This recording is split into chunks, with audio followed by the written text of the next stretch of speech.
Okay, everyone. I actually have an exciting announcement to make here. I want to welcome Honourable MP Leah Gazan into our group tonight. Thank you, Lee, for taking your time and coming in. And this is really, really awesome.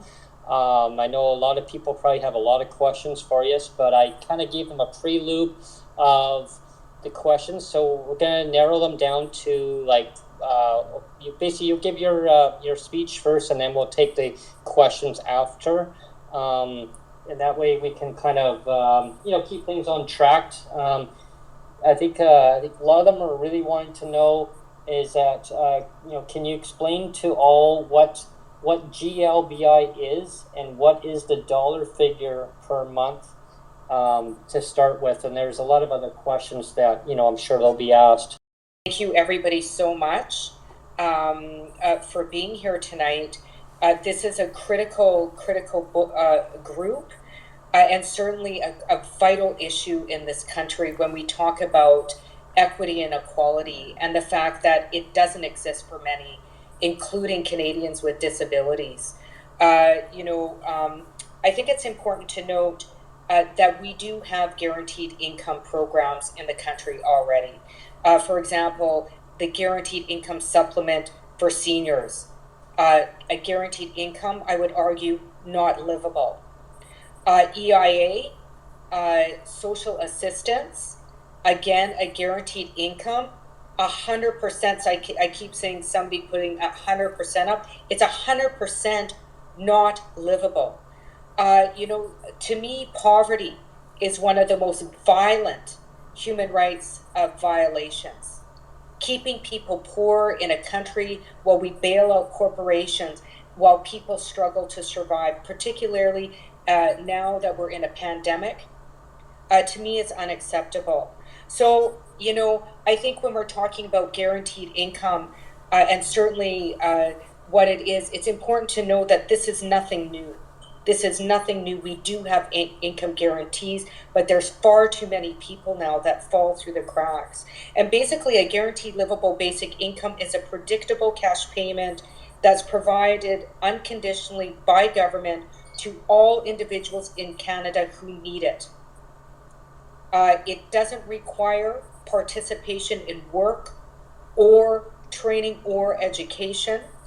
And it's a way that has been proposed, and certainly my bill, as I'll discuss in greater detail, proposes to modernize the social safety net to ensure that people are no longer left behind.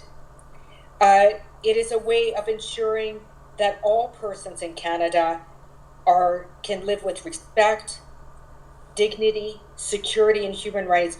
These rights are affirmed in the Charter of Rights and Freedoms, and the only purpose in this bill, in terms of my role as a member of Parliament, is to uphold my duty to uphold the Canadian Charter of Rights and Freedoms.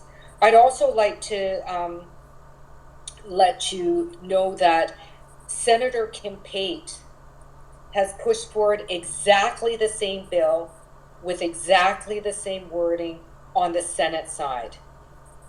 So you have people right now, officials on both sides of Parliament, the Senate side, the House of Commons side, that are pushing for a guaranteed livable basic income, along with tens of thousands of people across the country who are saying to government, it is not okay that people live in poverty. It is not okay that people are being left behind. It is time for a guaranteed livable basic income for all.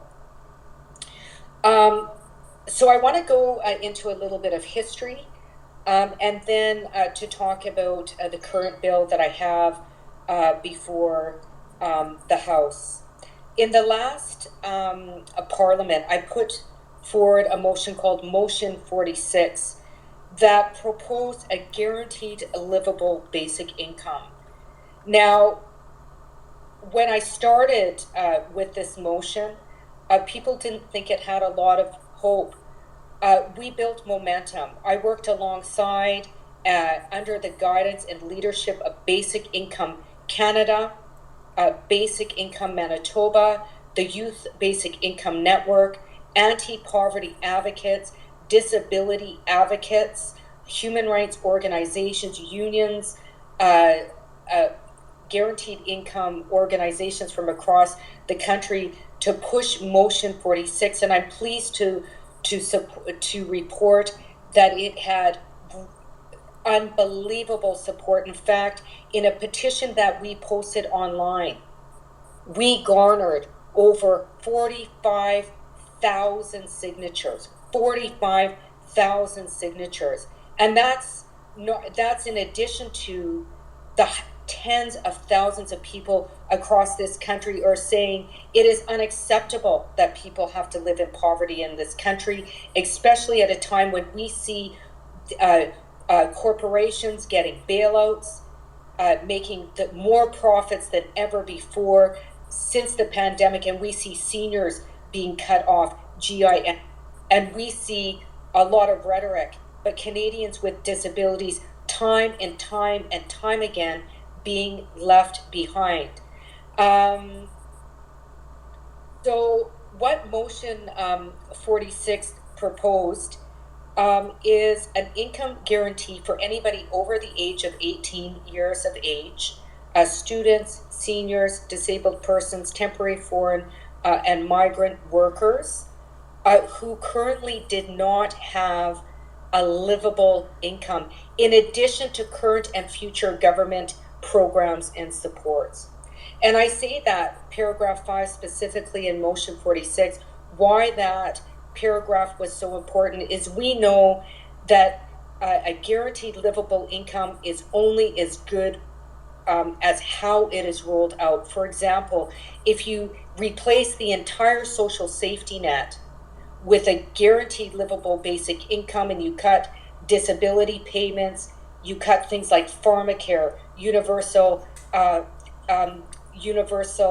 health care, affordable, accessible housing investments with rent geared to income, we know that people, in fact, can become even poorer. We know that. That is a fact.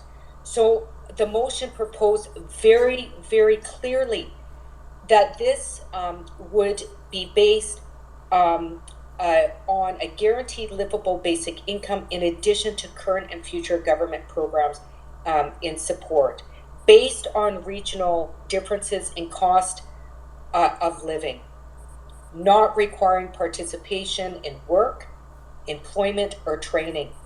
So that's what my bill proposes. We currently are revving up the campaign. We're looking for people to support.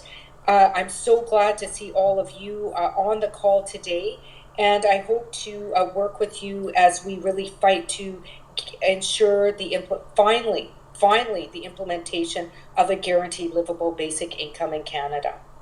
So with that, I'll open up the stage for questions. Thank you very much, Lee. That's greatly appreciated for you giving the overview of all the details regarding the GLBI. I actually have one quick question before we pass the mic over to anyone who would like to ask you questions. One question that was brought to my attention, which I'm sure you've probably seen on Twitter, floating everywhere, is about the DTC. It seems to be a huge hurdle that a lot of people are saying that they don't qualify for DTC, or they're having difficulty getting it. Their doctors won't fill it out. They said, you're already disabled. Why do I need to prove that you're not disabled enough to actually get a DTC? Or like, basically the question I have is, in order to, like, say the GLBI gets in, or the Canada Disability Benefit, is that DTC, is that going to be a criteria for people to actually have to have in order to get the program, or is it automatically going to be implemented on provincial programs? So when you're on a, say, BC, Alberta, Saskatchewan, Manitoba, etc., Ontario, is it automatically going to just kick in, or is it like a top-up?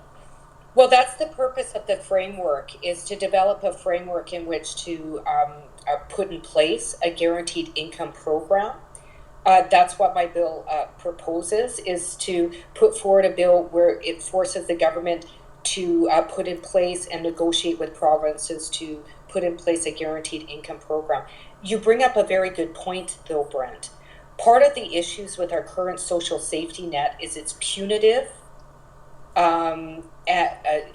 filled with stereotypes, and it's always on the onus of people often living in poverty to have to fight to get support. One of the systems we, unfortunately, most of us know all too well is with social assistance. People living in poverty are often criminalized and questioned. A guaranteed livable basic income, first of all, would take away a lot of that bureaucracy. The measure for it would be, qualifying would be your current level of income. And the measure would be, is that income livable? And if no, then you would qualify for a guaranteed livable basic income. That could mean a top-up. If you're working part-time, it could look like that. But what it would ensure is that all people could have a guaranteed livable basic income if they didn't have one.